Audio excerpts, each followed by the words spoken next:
الله تسودو بالمحوك قبل حركة صحافة بطلان بيو الشروع ده بالسودو عقويها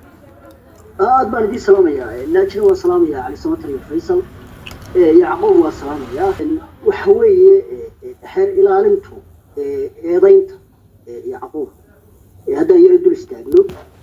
يعقوب وحكسوا إيديين إن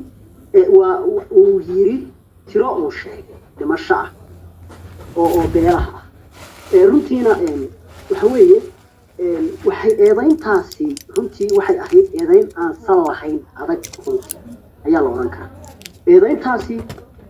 waa muran saxaafadeed baa la oran karaa waayo waa saxafi qofku haddii uu waxa weeye dee saxafi yahayna xeerar baa u damaanad qaaday inuu xeerka saxaafada marka waxa weeye waxay noqon kartaa inaanay sal adag eedayntiisu aanay lahayn wax ay ahayd eedayn gola kafuul ah waa bootay aniga taydan hay gooni marka waxay ahayd eedayn runtii gola kafuul ah oo aan sal lahayn adag runtii sababtaasoo ah may keenin shacbiga Soomaaliyeed ayaa markhaanti ah eedaynta xeer ilaalintu may keenin eedo waaweyn oo ku qiranayo Yacquub ama cid markhaantiya laga hayo waxay aadeen waa eedayn weyn oo runtii ay si waxa weeye Daacish buu wuxuu u yahay waxa weeye afhayeen sababtaasoo ah isagoo aan markaa meesha joogin ka mid noqon lagu ogeyn dacwado hore meesha aanay ka dhicin oo lagu soo eedeeyay inuu nimanka la shaqeeyo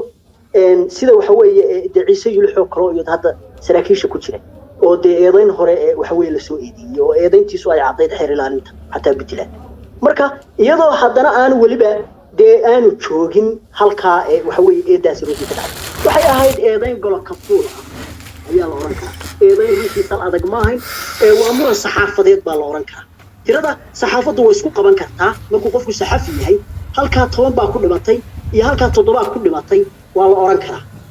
laakiinse waxa kale oo qodobka kale yana burinayay waxay ahayd eedayntooda haddaan ku sii yara socdo tirada beelaha waxaad ogeydeen in dagaalka beelo lagu galay Puntland waa beelaha dagaalka lagu galay Siciid Bil iyo 10 casho ayuu carmo fadhiyay si uu ciidan beeleed u ururiyo gaadiidkooda iyo hubkooda ay beeluhu leeyihiin Yacquub taabeen ka mushiin waa arrin sax weeye oo dhaba oo aynu ognahay shacbiga Soomaaliyeed ay markhaanti ka yihiin eedaha marka waxa jira marka xeerka saxaafadda kaabista iyo wax ka bedelka lagu sameeyay 2024 xeerkaasi waxa uu ka hor imanaya eedayntaas marka hor wuxuu u damaanad qaadayaa maadaama saxaafadda madax banaanideeda ayuu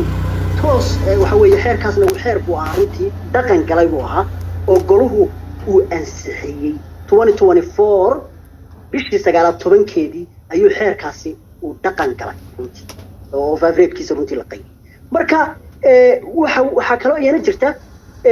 dastuurka Puntland oo nimankaas ay qorteen anagu waxa weeye reer maakhir baan dastuurka shaqo kuma lahayn dastuurka ay qoladaasi qoratay qodobkiisa 22aad ayaa u damaanad qaadaya saxafigu inuu cabiri karo ra'yigiisa inuu waxa weeye wax ku dari karo waxna dhaliili karo qodobkaas isna u damaanad qaadaya waxa kale oo xeerka marka saxaafadda qodobka 6 ayaa u damaanad qaadaya Yacquub maadaama uu wariyahay in uu waxa weeye waxna dhaliili karo si xurriyad maaragtay ay ku jirtona uu u soo tabin karo warka oo dhabta arrinta meesha xaqiiqada ah oo taalo uu sheegi karo qodobka 6 baa u damaanad qaadaya waxaan rabaa duniyana soo dhaweey duniya soo dhawow lixle ka bacda ku xiji doona duniya soo dhawow